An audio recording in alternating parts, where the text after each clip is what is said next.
तो आप सब कैसे हैं? मुझे उम्मीद है कि आप लोग बिल्कुल अच्छे होंगे, स्वस्थ होंगे, तंदुरुस्त होंगे। मैं आप लोगों के बीच बहुत प्यारा सा टॉपिक लेगा, जिस टॉपिक का नाम है विभाज्यता यानी डिविलिटी टेस्ट। ये डिविलिटी टेस्ट जो है बहुत इम्पोर्टेंट रोल निभाता है हम लोग को मैथ सॉल्व करने में। ठीक है, अगर आपको यह जानकारी नहीं है जो कोई भी संख्या बड़ी से बड़ी संख्या रहती है, डिविलिटी टेस्ट के बारे में जानकारी नहीं है, तो आप नहीं बता सकते हैं कि यह संख्या किस संख्या से इस संख्या से विभाजित है कि नहीं है। अगर डिविलिटी टेस्ट के बारे में अगर जानते हैं तो आप तुरंत विदिन 5 सेकेंड में आप बता सकते हैं कि यह संख्या किस संख्या से विभाजित है। ठीक है, तो ज़्यादा देर ना करते हुए अपने सेशन को मैं शुरू करने जा रहा हूँ। ठीक है, देखिए सबसे पहले हम लोग का डिविलिटी टेस्ट में आता है 2 का।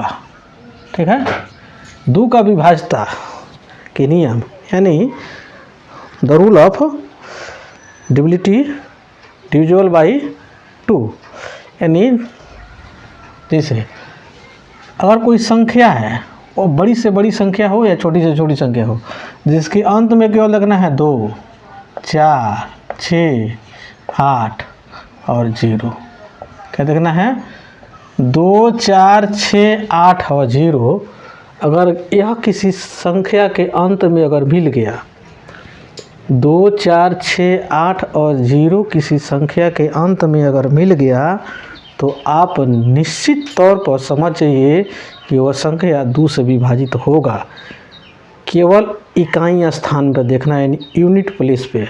ठीक है, अगर यूनिट प्लेस पे 2, 4, 6, 0, 2, 4, 6, 8 और 0 अगर आता है तो समझिए निश्चित तौर पे वह 2 से विभाजित होगा। वो कितना ही बड़ा संख्या, जिसे मैंने ये संख्या लिया। ठीक है,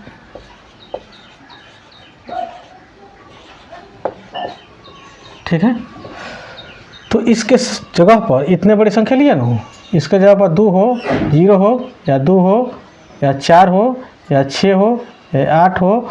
ठीक है, एक कोई भी अगर यूनिट प्लेस पर अगर संख्या अगर रहता है 2, 0, 2, 4, 6, 8, ठीक है, इसके पीछे पूरा धरती भर जाए उससे कोई दिक्कत नहीं है। हम इकाई स्थान यानी यूनिट प्लेस अगर देख लिए जहाँ ये संख्या है, इसमें से सब हो जाए तभी सही है, एक हो जाए तभी सही है, लेकिन कम से कम एक जरूर इसमें से होना चाहिए इकाई स्थान पर। इसके दहाई सैकड़ा हज़ार पर इस संख्या में से रहे कोई दिक्कत नहीं है, लेकिन इकाई स्थान पर जरूर ये संख्या में से कोई एक होना चाहिए, ये अनिवार्य है। ठीक है, तो मुझे उम्मीद है कि 2 के विभाज्यता के नियम आप बिल्कुल बेहतर तरीके से समझ गए होंगे। 3 के विभाज्यता का नियम देखिए। 3 के विभाज्यता का नियम कहता है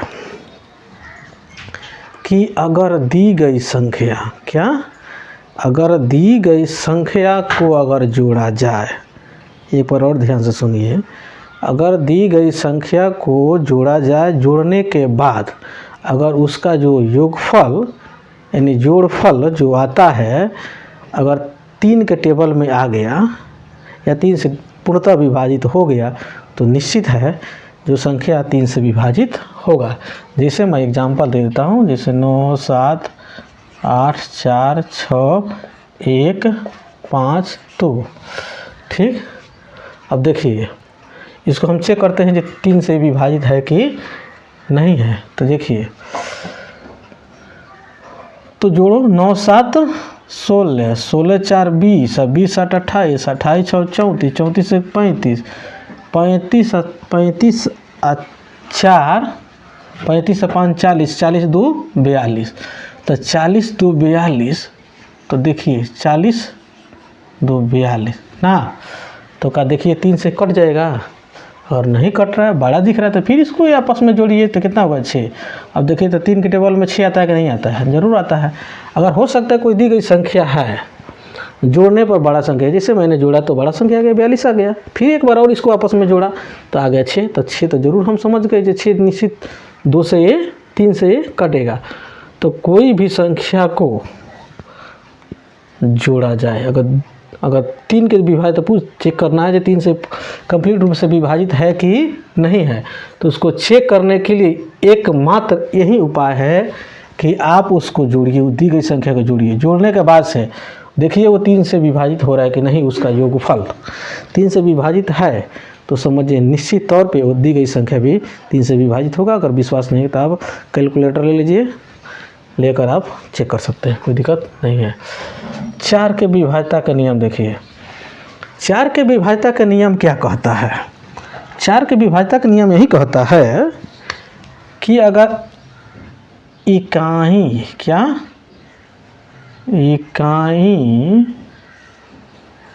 तथा दहाई इकाई तथा दहाई के अंक पर इकाई तथा दहाई के अंक से बनी संख्या अगर 4 से विभाजित है तो एक दहाई के पीछे कितना ही संख्या हो तो निश्चित तौर पे वो 4 से विभाजित होगा। पहला बात, नहीं तो इकाई और प्लस दहाई दोनों के जगह पर डबल जीरो होना चाहिए, यानी 2 जीरो होना चाहिए। इकाई के भी स्थान पर 1 जीरो, दहाई के स्थान पर भी 1 जीरो। ठीक है, जैसे मैंने एक एग्जांपल दे 9 7 4 6 9, अब जो मर्जी वो हम लिखते जा रहे हैं, समझ में आ रहा नो। अब देखिए इतना बड़ा अंक है, इतना बड़ा अंक है, अगर हमको चेक करना है ये 4 से विभाजित अंक है कि नहीं है, अगर हमको विभाज्यता के नियम नहीं जानकारी है तो समझिए तो इधर 1 पेज लग जाएगा हमको ये बताने में, चेक करने में। उसमें भी कहीं अगर भागा थोड़ा मोड़ा जो घटाने उठाने में चाहे भाग देने में कहीं पढ़ा वड़ा पढ़ने में अगर दिक्कत हो गया, टेबल पढ़ने में दिक्कत हो गया तो समझिए गलती हो जाएगा। इस तरह देखिए इकाई स्थान और दहाई स्थान 2 अंक पकड़िए, नहीं शुरू वाला के 2 को पकड़ना है। 4 से देखिए कट रहा है कि नहीं, देखिए 4 कम 4 8 कट गया कि नहीं कट गया, 4 से कट गया तो निश्चित बात है जी सब 4 से कटना ही कटना है, नहीं तो इकाई दहाई को जगह पर क्या होना चाहिए, हाँ डबल जीरो होना चाहिए। अब इसके पीछे कितना हूँ अंक हो पूरा पृथ्वी भर जाए कोई दिक्कत नहीं है, कोई फर्क पड़ने वाला भी नहीं है। तो मुझे उम्मीद है कि आपको समझ में आ गया। हाँ एटलीस्ट 2 होना चाहिए, 2 जीरो, 2 से कितना हो पीछे जीरो हो उससे कोई दिक्कत नहीं है, वो निश्चित 4 से कटेगा ही नहीं। जो 2 ही जीरो रहेगा, इसके पीछे 3 जीरो रहता है तो लास्ट में इकाई दहाई सैकड़ा का भी जगह पर जीरो रहता है तो नहीं कटेगा, ऐसा कोई रूल नहीं है। लेकिन एटलीस्ट वही रूल इस पर ही फॉलो करता है। अगर 4 से करने वाला यहाँ पर भी डिजिट रहता ना, जैसे मान लीजिए हम यहाँ पर 9 ना बना के हम 8 बना देते हैं तो इस ठीक है तो तभी भी कटेगा, इससे कोई दिक्कत नहीं है। लेकिन इधर हमको जाने की ज़रूरत नहीं, हमको खाली इकाई दहाई पकड़ना है। इकाई दहाई यूनिट टेंस पकड़ा गया तो बाकी सब कुछ टकाटक है। ठीक है, तो मुझे उम्मीद है कि 4 के विभाज्यता का नियम आपको बहुत बेहतर तरीके से समझ में आ गया होगा। 5 के विभाज्यता का नियम देखिए। 5 के विभाज्यता का नियम क्या कहता है? 5 के विभाज्यता का नियम कहता है जो इकाई स्थान यानी यूनिट प्लेस का एक कम से कम 1 जीरो, ज़्यादा से ज़्यादा कितना हो सकता है, या कम से कम 1 5 या ज़्यादा से ज़्यादा कितना हो सकता है, तो निश्चित यानी इकाई स्थान के लिए रूल बताया जा रहा है तो निश्चित 5 से वो कटेगा। जैसे मैं बता दूं, क्या बताऊं, जैसे मान लीजिए हम इस संख्या लेते हैं, ठीक है, ये निश्चित 5 से कटेगा क्योंकि लास्ट में 0 है। ठीक है, जैसे हम संख्या लेते हैं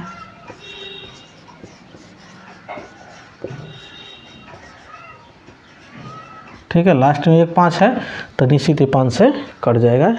ये विभाज्यता का रूल देखिए। 6 का विभाज्यता का रूल कहता है जो 2 और 3 से कटे वो भी 6 से कटेगा। क्यों 2 और 3 से कटे? क्योंकि 2 और 3 का यह फैक्टर, 6 का फैक्टर क्या होता है, गुणनखंड क्या होता है, 2 और 3 होता है। तो 2 का भी रूल हम लोग जान चुके हैं, 3 का भी रूल जान चुके हैं। तो ठीक है, तो जैसे में एग्जांपल में हम ले लेते हैं, जैसे 9 7 2, ठीक, देखिए यह जो है निश्चित ही 6 से कट जाएगा। क्यों कट जाएगा? क्योंकि ये देखिए कि यह 7 9 7 16 16 2 18 18 3 से भी कट जा रहा है, और लास्ट में 2 होने के नाते यह 2 से भी कट जाएगा। ठीक है, इससे बड़ी से बड़ी भी संख्या आप ले सकते हैं, कोई दिक्कत नहीं है। ठीक है, तो वह संख्या जो 2 और 3 से कटे तो निश्चित तौर पे वो 6 से भी कटेगा। ठीक है, अब 7 के विभाजक नियम देखिए। 7 के विभाजक नियम एक सरल नियम मैं बता देता हूँ, लेकिन 7, 13, 19, 23, 17 इसका मैं एक सेपरेट मैं स्पेशली मैंने वीडियो बनाऊंगा, मैंने डिविलिटी का सेकंड पार्ट। ठीक है, उसमें आप ज़रूर देख लीजिएगा। ठीक है, लेकिन एक हल्का मैं बता देता हूँ, अगर कोई अंक है 6 बार रिपीट हुआ है, कोई भी सेम अंक है 6 बार रिपीट हुआ, जैसे 5 हो गया, 6 बार हुआ, 1 2 3 4 5 6 7 बार हो गया। ठीक है, तो निश्चित तौर पे ये 7 से ही कटेगा। जैसे 6 हुआ, 1 2 3 4 5 6, निश्चित ये 7 से कटेगा। 8 हुआ, 1 2 3 4 5 6 7, 7 बार कैसे हो रहा है, 6 में चल रहा है, 3 3 6। ठीक है, तो कोई अंक जो है सेम अंक हो और 6 बार वो क्या हो, रिपीट हुआ हो, तो निश्चित है कि वह 7 से वो विभाजित होगा। ठीक है, 8 के विभाजक नियम देखिए। 8 के विभाजक नियम क्या कहता है कि अगर दी गई संख्या के क्या सैकड़ा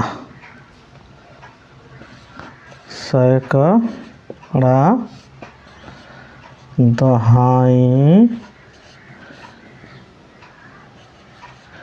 इकाई, यानी इकाई दहाई सैकड़ा से बनी संख्या अगर 8 से विभाजित है तो उसके पीछे कितना भी संख्या है बड़ी, तो निश्चित 8 से विभाजित होगा। जैसे 9 7 4 6 8 9 7 4 6 8 4 9 6।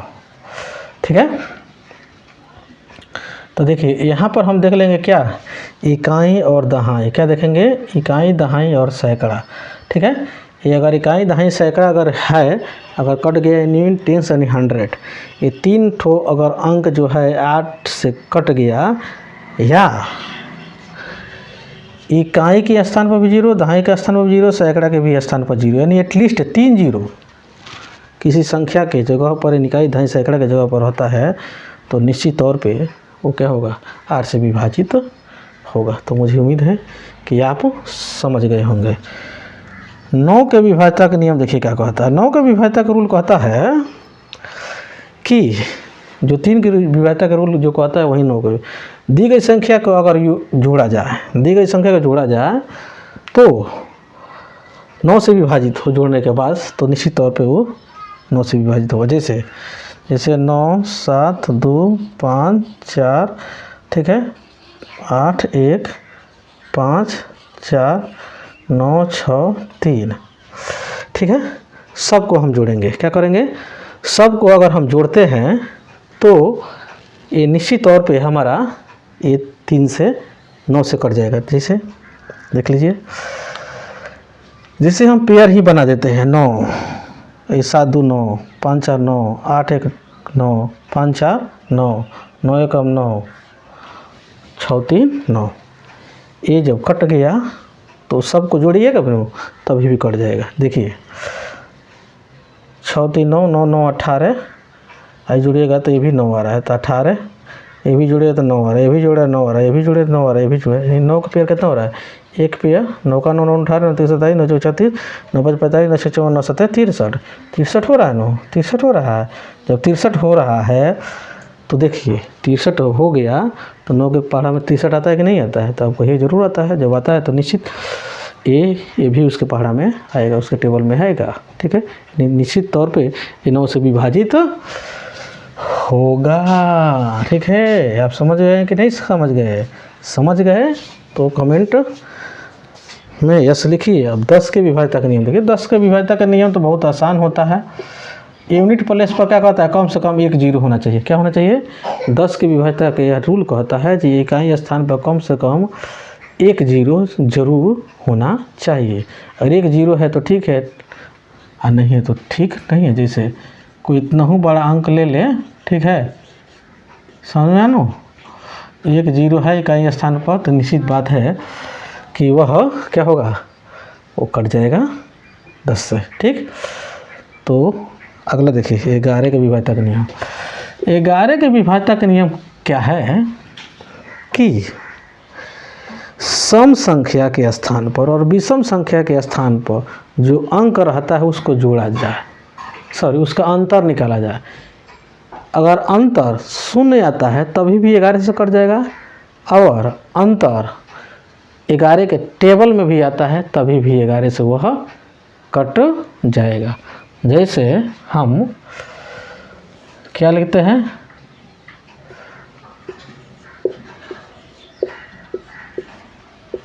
ठीक, ये अंक हमने ले लिया। ठीक, अब हम देखिए यह क्या हो गया, हाँ इसको ऐसे हम करेंगे। ठीक, क्यों, क्योंकि हमने बोले ना एक सम संख्या विषम संख्या, यानी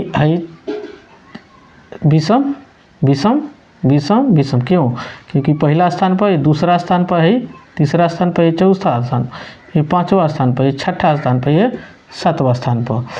तो देखिए इस तरह किया है ना, बस यही तो काम किया गया है।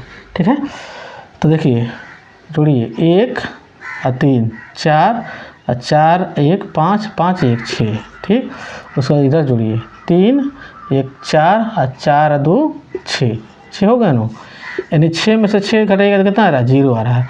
तो 0 जब आ रहा है तो आप निश्चित तौर पर समझ जाइए कि यह 11 से यह कटेगा।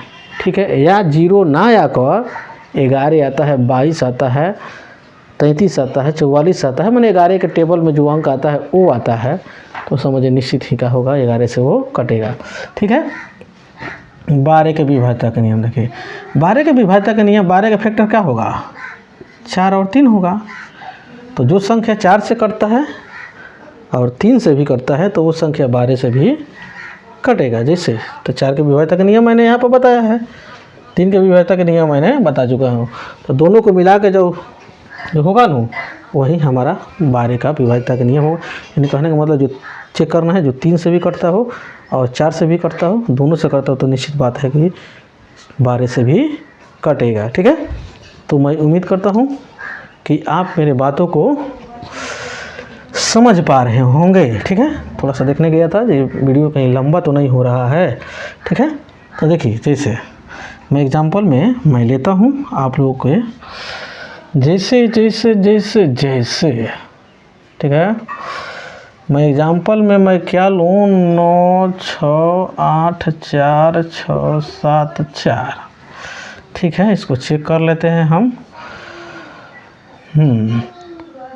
9 9 6 15 15 8 30 30 10 33 33 10 43 1 44। तो 44 तो 4 से कट जा रहा है, लेकिन 44 और 4 48। ठीक, ये हो जाएगा। तो देखिए फिर से जोड़िए, 9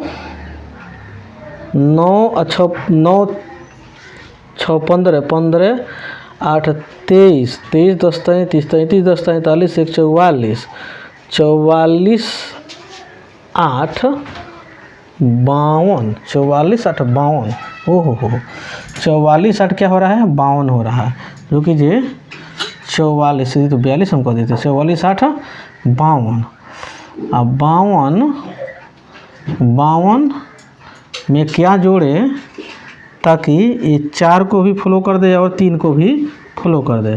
तो 52 सही जोड़े हैं ना, फिर एक भी और जोड़ लेते हैं। 9 15 15 8 30 30 10 33 33 10 43 43 1 44 44 8 52 52 8 कितना होता है, 60 होता है। क्या होता है, 60 होता है। ठीक है, तो देखिए इकाई और दहाई से बनी संख्या ये 4 से विभाज्य है, और 60 जो है तो क्या लगता है आपको, 12 से नहीं कटेगा, ज़रूर कटेगा, निश्चित तौर पर कटेगा। ठीक है, तो मुझे उम्मीद है कि आप 12 के विभाज्यता के नियम आप समझ गए होंगे। 13 बचता है, तो 13 का मैंने बताया, 13 का मैं स्पेशली वीडियो बनाऊंगा। ठीक है, 13, 14, अब बच गया 14। तो 14 का फैक्टर क्या होता है? 14 का फैक्टर 2 और 7 होता है। तो जो 2 से कटेगा और 7 से कटेगा वो भी 14 से ही कटेगा। तो 7 के विभाज्यता का नियम मैं थोड़ा सा मैं यहाँ पर बताया हूँ, लेकिन 7, 13, 17, 19 इस सब का ऐसे संख्याओं का स्पेशली मैं वीडियो सेकंड पार्ट में बनाऊंगा। तो उसमें जो रिमाइंडर जो इसका कंसेप्ट रहेगा मैं 7 का मैं बता दूंगा। ठीक है, तो आप ये नहीं याद रखिए, 7 के विभाज्यता का नियम और 14 के विभाज्यता का नियम पता करना है तो 2 और 7 से जो कट जाता है वो निश्चित 7 से कट जाता है। 15 के विभाज्यता, 15 का फैक्टर क्या होता है?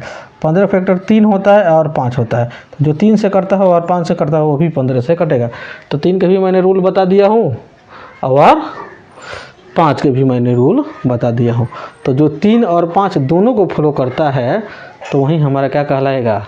वो जैसे मैं इसी को मैं ले लेता हूँ एग्जाम्पल के तौर पर 15 वाला में, जैसे 97 है, 84 है, ठीक, 61 है और 52 है।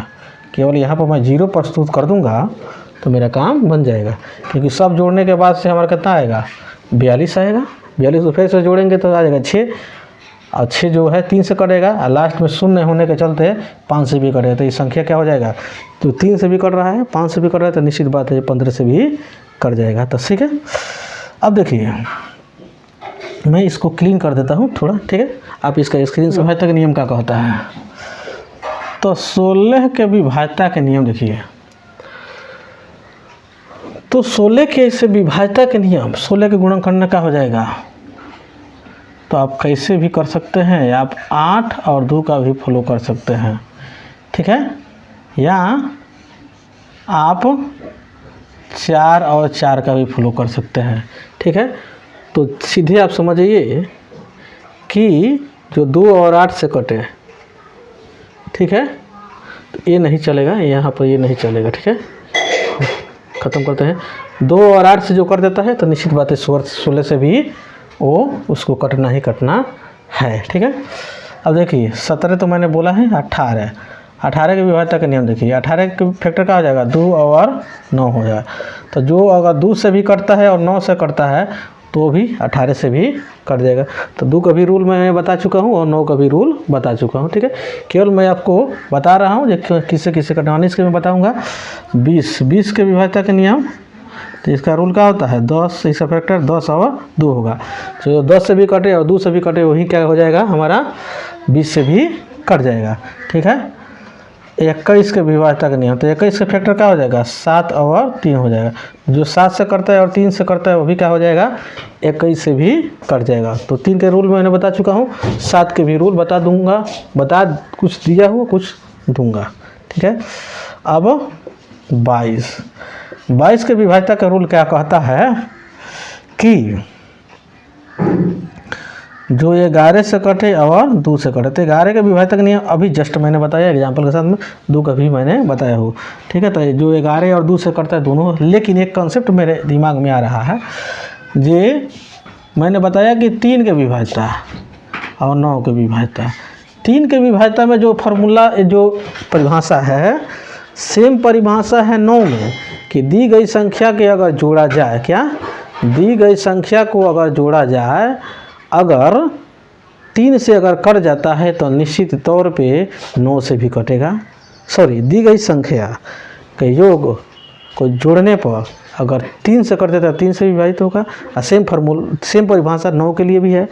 जगह दी गई संख्या के जोड़ा जाए, जोड़ने पर योगफल उसका 9 से कटता है तो निश्चित बात है 9 से वो कट जाएगा। ठीक है, तो देखिए, लेकिन कंसेप्ट यहाँ पर यह है कि जो 3 से जो संख्या विभाजित है वो कोई ज़रूरी नहीं है कि 9 से भी विभाजित होगा। जो संख्या 3 से विभाजित है तो ये कोई ज़रूरी नहीं है कि 9 से विभाजित होगा, लेकिन इतना श्योर रहिए कि जो संख्या 9 से विभाजित है ना, तो निश्चित तौर पे 3 से विभाजित होगा। क्यों? क्योंकि 9 का फैक्टर 3 होता है। ठीक है, लेकिन 3 का फैक्टर कभी 9 होगा, नहीं हो सकता है। ठीक है, तो इसलिए याद रखना है कि 3 से जो संख्या विभाजित है तो कोई ज़रूरी नहीं है कि 9 से विभाजित होगा, लेकिन जो 9 से विभाजित होगा निश्चित तौर पर 3 से विभाजित होगा। ठीक, तो इसको मैंने तो बताने के अलग बात बोला है। 24 देखिए, इसका फैक्टर क्या हो जाएगा, 12 और 2 हो जाएगा। ठीक है, चाहे 8 3 का भी इस्तेमाल कर सकते हैं। ठीक है, तो इस तरह के तोड़ के आप बता सकते हैं। ठीक है, लेकिन डायरेक्ट क्योंकि उसका तो टेबल आप जानते नहीं हैं। ठीक है, इसको तोड़ दीजिएगा, फैक्टर तोड़ने के बाद से आप बता सकते हैं। ठीक है, तो 25 के विभाज्यता का नियम जान लीजिए लास्ट इस वीडियो का। ठीक है, ठीक, तो 25 में तो 25 के विभाज्यता का नियम एकदम आसान होता है। ठीक है, तो 25 चौका 100। ठीक है, तो लास्ट में डबल 0, एटलीस्ट अगर लास्ट में डबल 0 रहता है। ठीक है, या लास्ट में 2 5 रहता है, क्या रहता है, लास्ट में 2 5 रहता है। ठीक है, इसके पीछे कुछ भी रहे कोई फ़र्क पड़ने वाला नहीं है, ये निश्चित तौर पे ये क्या होगा, 25 से कटेगा। तो मुझे उम्मीद है कि आपको इस सेशन में ये जो इतना मैंने विभाज्यता का नियम बताया कि आपको बहुत बेहतर तरीके से समझ में आ गया होगा। मेरे सेशन में शुरू से अंत तक बने रहने के लिए बहुत बहुत धन्यवाद। अगर यह सेशन आपको अच्छा लगा है तो अभी तक मेरे चैनल को सब्सक्राइब नहीं किए हैं, नए हैं तो सब्सक्राइब कर सकते हैं, बेल आइकन को प्रेस कर सकते हैं, ज़्यादा से ज़्यादा लोगों के बीच में शेयर कर सकते हैं। हाँ, मेरे इस चैनल पे भारत के हर एक प्रतियोगी परीक्षाओं के दृष्टिकोण से मैंने मैथ का इंपॉर्टेंट टॉपिक अपलोड कर चुका हूँ। जिस टॉपिक का नाम आप सुन सकते हैं, वो टॉपिक संख्या पर आधारित क्वेश्चन, LCM HCF आपका एवरेज है। ठीक है, आयु संबंधित प्रश्न है यानी एज वाला। ठीक है, उसका परसेंटेज है, प्रॉफिट लॉस है, रेशियो प्रोपोर्शन है। ठीक है, उसका टाइम एंड वर्क है, टाइम एंड डिस्टेंस है, ट्रेन वाला क्वेश्चन है, नाव और धारा वाला क्वेश्चन है, साधारण ब्याज, चक्रवृद्धि ब्याज, एरिया वाला क्वेश्चन है, वॉल्यूम और पृष्ठीय क्षेत्रफल वाला क्वेश्चन है। उसके बाद से घड़ी वाला क्वेश्चन है, कैलेंडर वाला क्वेश्चन है, ज्यामिति, ठीक है, ट्रिगोमेट्री। ये तमाम अपने आप में जितने भी VIP टॉपिक है ना, जो भारत के प्रतियोगी परीक्षाओं में पूछा जाता है, उसका मैं ऑलरेडी अपलोड कर चुका हूँ वीडियो। अगर आप नए हैं तो सबसे पहले आप जाकर देख सकते हैं। हाँ, उसके अतिरिक्त मेरे सेम वीडियो अपलोड होता है फेसबुक प्रोफाइल पे, नहीं फेसबुक पेज पे, तो वहाँ पर भी कंसेप्ट क्लासेस 74-88 सर्च कीजिएगा तो आ जाएगा। वहाँ पर भी सेम वीडियो अपलोड है, अभी ना किसी कॉस्ट के, आप आराम से वहाँ पर भी जाकर देख सकते हैं। ठीक है, इसके सेकंड पार्ट मैं बहुत जल्द लेकर आ रहा हूँ। तब तक के लिए जय हिंद, जय भारत।